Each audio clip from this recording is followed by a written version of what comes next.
I would like to remind listeners that no one can tell you the truth. The best anyone can do is to communicate their perception of the truth. The task is more like being a way shower. We can talk about the path we've taken, what we have discovered, and our understanding of the relationships between that path and other paths. Only you can really discover the relationship, and that is to compare your path with other person's paths. No path is any better than any other. I've found that to be ultimately true after carefully examining the subjective and objective evidence together over many years. The reason for this is not really easy to explain. It has much to do with the uniqueness of you and me, the uniqueness of all life, no matter what form it may take, because the form is only an expression of life. And life itself is essentially spirit, and that's scientific. This energy that we call electromagnetism is in everything and the space between all things. It permeates the universe, and it does not matter if you say we live in an electric universe, or a magnetic universe, or a universe of consciousness, saying that universe is mind. There is a scientific paradigm being presented in that statement. It's a shift in the awareness about awareness at all levels. That is leading edge science. It is not mainstream news, nor is it yet to be found in the universities. That has to do with the way the world is run, and not about the extent of my perception of the truth. That's what you call high-fly information, way up there in the clouds. That makes this kind of show very different from many others because we are applying right-brained approaches to talking about understanding life itself. That means getting to know the you inside of you and the relationships between you and the rest of the enormous universe, as the scope of your interest might be for the moment. I'd like to talk a little bit about the problems most people have with this kind of approach, and that is confusion. Consider this. If you were never confused, you would never be able to learn anything. Confusion is a necessary evil or temporary pain that leads to long-term pleasure. I have in my written work talked about how the universe has only two ways to develop life, through free will, and that is the force of learning through pleasure or pain. Now this is fairly complicated, so I'd like you to follow the reasoning as it was explained to me, or came through me in an altered state of awareness. The reason for duality is to promote love. Can you believe that? Could you get your head around the idea that if there was nothing to choose from, as all the aspects of duality provide, there would be no knowledge of love, because love is about the freedom to choose? That's a huge chunk of information. You probably have problems with that one. The universe believes in ultimate free will. The act of being informed or not is a part of that free will. That's a statement that I have tested because that's just a theory, right? So I was wondering about how planets and stuff could have free will. I wondered if atoms and electrons had free will. And the deeper I dove into the essence of the path I had to follow to get those answers from the scientific evidence available, the more I became convinced that that's really true. Think of the neutron as a man and a wife. Together they're neutral, but let's say they get a divorce and something forces them apart. Then we have a proton and an electron, and because one is the expanding mode and the other is in contraction mode, they appear to be different, but they're really just the same, but different phases of each other. Even galaxies have to meet in a certain way in order to mate with each other and make babies. Is a quantum leap for an electron anything different from a change in preference as to how close he or she will follow some source? The universe seems like a maze of patterns that fit into each other and employ the statement from Hermetic science that says, so is below, so is below. So is below, so is above. This is not new science, but old science rediscovered in a modern technological way. These things can only be confirmed through personal search from the inside out as well as outside in. How far you take it, that's up to you. You might feel somewhat overwhelmed with thoughts, ideas, and considerations that you would like to stop and take the time to work through in your own mind. I would like to provide some support for being comfortable with any confusion you might have. Your mind can absorb an enormous amount of information at a level beyond your awareness. You will have a conscious limitation, and those create confusion. Your extended awareness, your unconscious mind, your soul, loves to be talked to in a way that it understands and knows to be the truth, because there's a resonance. In some instances, I have used as much as 25 years of continual recycling through the same information that I've felt through some higher intuition had to be true. It's not easy to explain, defend, or follow through on such a feeling, but if you never give up, you will arrive at the understanding you seek, sooner or later. So remember to become comfortable with whatever confusion you might be experiencing, and making mistakes is a part of the learning process. I know from experience that there is a certain limited audience that likes to listen to this kind of information. We do not live in a society that celebrates intelligence, clear thinking, or knowing because confusion is good for business. Really, even in the education business, confusion is good for business. If you were to teach the true aspects of the philosophy of business, it would take you only one day to learn that, if not 10 minutes. There is no money to earn by telling things the easy way, so we teach things the complicated way. So we can make money by having to create classes that teach theory without real experience. That takes ages. When you leave school, you'll still know nothing about the realities of life. Better to go the other way. Save all that time learning about the details and understand the game before you say yes or no to participate. Thinking, dreaming, living, and acting from the top down is easier than participating in the game without knowledge of the rules involved. As such, we all have been playing the game of Monopoly, whether we will or not. This gets back to the aspects of pleasure and pain when it comes to learning anything. There is always short-term pain associated with the learning process. If you can learn to love that pain and that process, it will propel you into the future with long-term happiness, no matter what stepping stone you might be on right now. As a student and as a teacher, I've observed this difference, and it has to do with delaying rewards. It's the famous cake test you can give yourself or your child to show if you will succeed in life or not in your own subjective reference. Do you eat the frosting first, the dry part first, or combine the two in some way? It all makes a difference, because the cake has to be completely consumed to be called a success. That's following through. What is the emotion you end up with each strategy? Figure it out yourself. This is an important life lesson that can take, in fact, many lifetimes, just to get onto the real learning path, because this has nothing to do with what schools you went to. It's dependent on what you did with the knowledge that was available to you at those places and with those facilities. Quite a few people think that following social normalcy in life is more important than stretching out for continual self-education, because of the effort involved, and besides, usually you end up alone. That's basically why we have what's called the easy way in Western civilized culture. What will you do with the program you're listening to?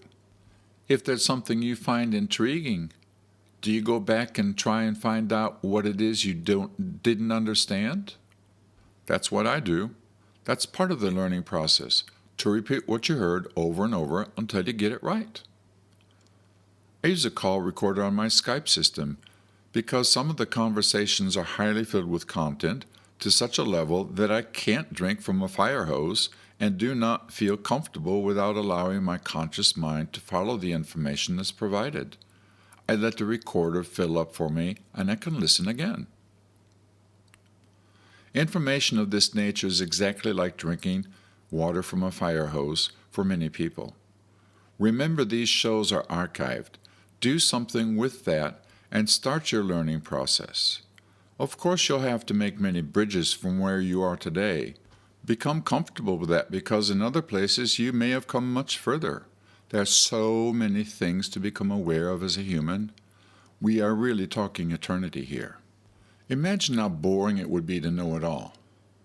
I really feel that must be the case, and in order to have some challenges, we provide ourselves with the opportunity to play this game of limitations so we can figure it all out again. Isn't that an interesting way to spend eternity? So, the question is about the extent of your curiosity and your ability to be comfortable with new stuff. Tonight's show was about the bigger perspectives of our social lives, how we relate individually to society today and in the future. We asked the question, what can we do to make it a better place for ourselves and others? Before we do that, I find it useful to ask the question, what is help? How is this helping self and others before we do those things? There's an old saying that if you give a man a fish, he'll be coming for more tomorrow. That creates dependency. I hate dependency, and I hope you hate it too. I don't take that lightly. I can find positive and negative aspects with many special words and concepts. Dependency is one of those issues, so this is complicated. On the one side, we are interconnected universally. All life forms. That's what I think. That's an assumption. I ask you to challenge it. The connection is about the flow of information between you and your body, the rest of the external environment, and your inner sense of you. On the other side of this supposed paradox is the issue of separation between the I-ness of you and or your conception of you exclusively as your body alone. You are dependent on your environment for all your needs. You are hopelessly lost in a sea of confusion. That's the kind of dependency I don't like. In order to survive this confusion, you need to get a job and generate some security. Some people call that making money, or making a living, or earning a living, and that's something really a lot of people think they're forced to do. If you're going to take advantage of this system, there are some extreme possibilities. You can start finding a way to make money or generate value through your passion, your interests. And if you can find a job or create a job that can make that possible, then you're on your way. And when you get tired of it, you just recreate yourself. On the other side of this paradox of life, you have the fact that many jobs are created that simply are not necessary. Those needs to create those jobs are only because of the competitive nature of the society we have created. If we had created a cooperative structure, all those things would need to change, and that would be useful for many people. Some people talk warmly about peace. I can't stand peace. Peace is boring. Peace is without development. It's static, waiting for something more or less to occur. Personally, I would prefer vitality as a word to create common unity with alliances around the world. Who could argue with that supposition? Some people consider peace boredom, not even realizing why. People want drama in their lives. The problem is that most of the drama is destructive. What would happen if there was constructive drama instead? What kind of positive human drama could we create by agreeing on vitality and cleaning up our planet and our lives to make that happen? All you need to know is already talked about. This is in the now, the moment of choice. We're not here to give you a fish, but to teach you how to fish for yourself. If you feel you want to listen to every show, then you should have an inner conflict with the time you spend on all your other life-expanding projects. We don't want dependency. The question is just, which one is most fundamental? I find life to be like a full plate of possibilities for expansion of awareness, capability, and mastery. That can be the entire physical, emotional, mental, intellectual, or mental spiritual awareness. I make those distinctions because I feel they need to be there. To know and to feel at the same time is what I call spiritual. In theory, it is unlimited knowledge and unlimited power. That's a concept of the universe as creator. Some have other concepts, that's mine. That's a subjective thing that can never be proven by physical evidence alone. And that is the limitation of rational science. That is something I can prove. There are a number of other things that I can also prove, and those things have to do with money and how it's used on our planet right now and in the past. In a moment, I'll be playing some tapes with Mr. Adnan Sakli as he talks about some different issues you might want to know about. His position as owner of the Bank of International Settlements is undisputable, and he does have the responsibility for moving many trillions of dollars in money every day. It's like the heart of the economic earth. Natural law works as nature works. You will find it also works for your body. This is what you can call universal truths inside the concept of reality we're currently involved with right now. What works for your body will also work for the economy. In all living bodies, the heart of the system is always circulating blood, water, or nourishment throughout all the cells in such a way that they can uniformly function at their best. This is the biological prerequisite for vitality. We do not have those prerequisites for vitality in society today. If goodness is defined as what promotes long-term vitality, from whatever level a person might presently be functioning at, then and only then can we create a framework around what is truly functional for us as a collective body. The tapes you're going to be listening to from Mr. Adnan Sakli and my conversation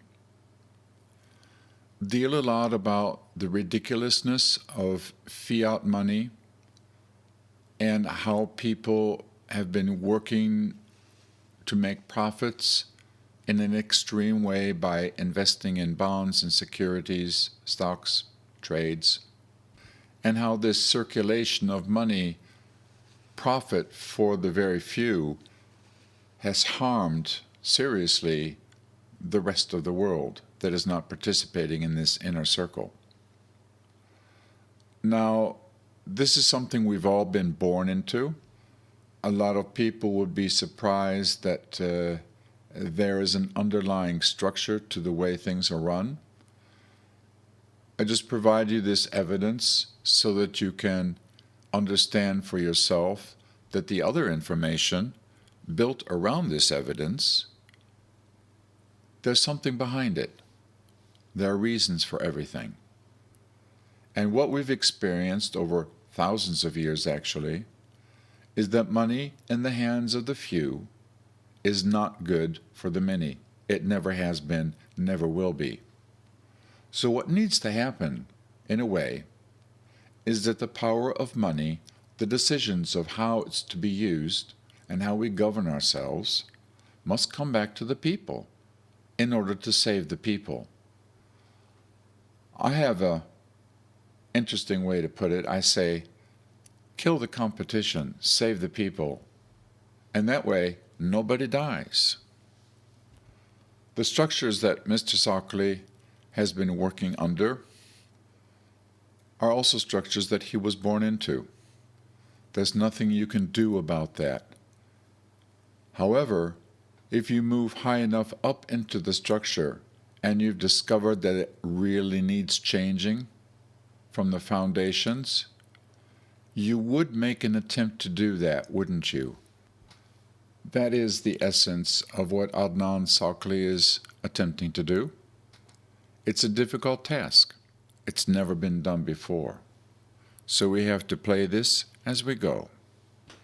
To understand the context of this conversation, it would be useful to know that we were discussing the use of digital currency and the way it is dangerous and the way it can be manipulated in society today.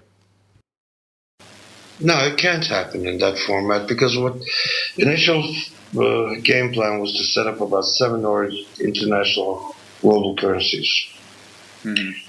And once there's an adjustment cycle to that, then, bring all the global labor situations to a level which is sustainable, which is realistic. Interesting, yeah. Bring global economies together. Because, look, the concept of communistic policies do not work. Socialism does not work. There has to be a built-in mechanism for a reward, an accomplishment, and so forth. That has to happen because history proves that it has to happen. But the thing is, under control guidelines in a sense. And the thing, all of these taxes, Yes. all of these taxes are going to not for the social benefit of any of these countries. Of course not. Just the interest usury has to go. It pays the interest on the existing obligations, but the thing is, they've produced so much obligations.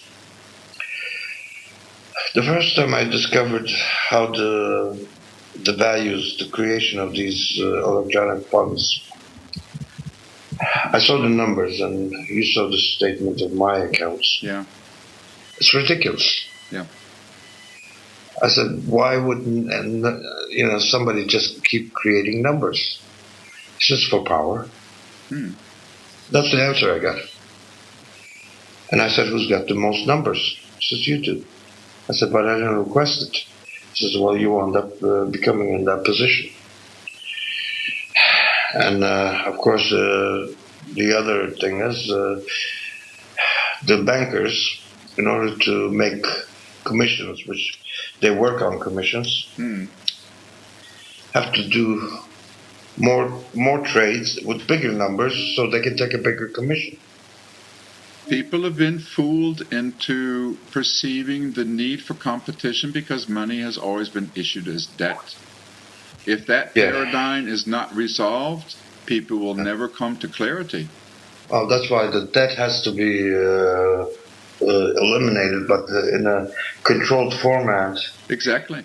Because once you eliminate the debt, look, I eliminated the European debt up to 90% back in 2008. Okay? You know how long it took them to bring it back to the original level? 2 years? 3 months. Oh, wow. 3 months. So, Can I quote you on that, Adnan? Yeah, you can quote me on that. Yes. It took them 3 months. That's why the debt mechanism and the vehicles, the trades, as they call them, which create the bonds and the things. Look, I shut it down 4 years ago. Legally, there is no trading on the instruments and so forth because it was abused. I shut it down back in 2005 and allowed only sovereign countries to trade and generate 200% revenue for their social projects and to maintain their governments. Well, when I was in Geneva, I discovered that every single government officials and ambassadors and so forth were out there peddling trades. With 85% return annually.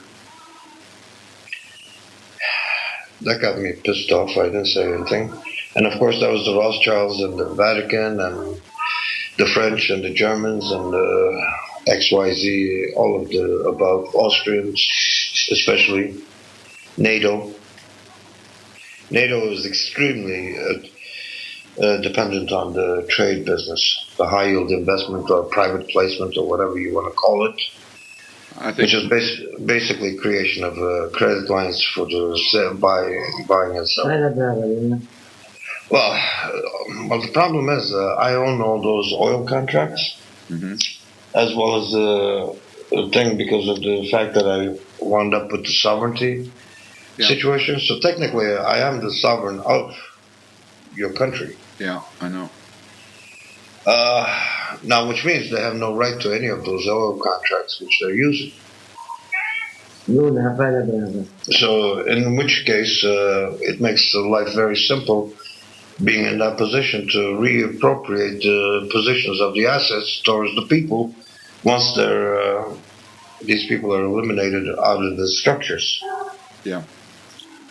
Because then at that point you can eliminate the debt or a portion of it, a large portion of it, to make it manageable until there's an adjustment cycle. Mm. And once the adjustment cycle is concluded and people are starting to work like human beings versus animals, Then we and have progress. animals are much more adaptive to change than humans, unfortunately. Yes. Because the human psyche, once you pass the age of 10 or so, 8 or 10, all of your conditioning is basically finished. I would say 7 years old. Somewhere within those margins. Yeah. So somewhere within those.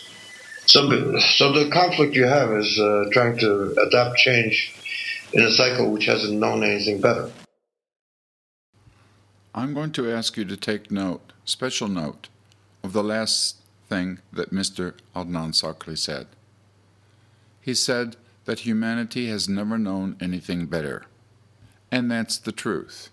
Humanity has been lied to in general, and only those that have really, really worked at searching for the truth and not given up have even found partially what it's all about.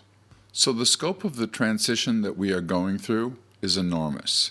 It does involve your personal abilities. It involves your ability to self-realize your capabilities, and it involves society as a whole and its ability to realize its potential. This radio show is focused around these principles and what these changes are all about. We will be bringing them to you as we can, as we feel it is possible, necessary, and relevant to what is going on for the time being. I hope you found this introduction useful and that you can apply that as a foundation for understanding the rest of the programs on our Blog Talk Radio.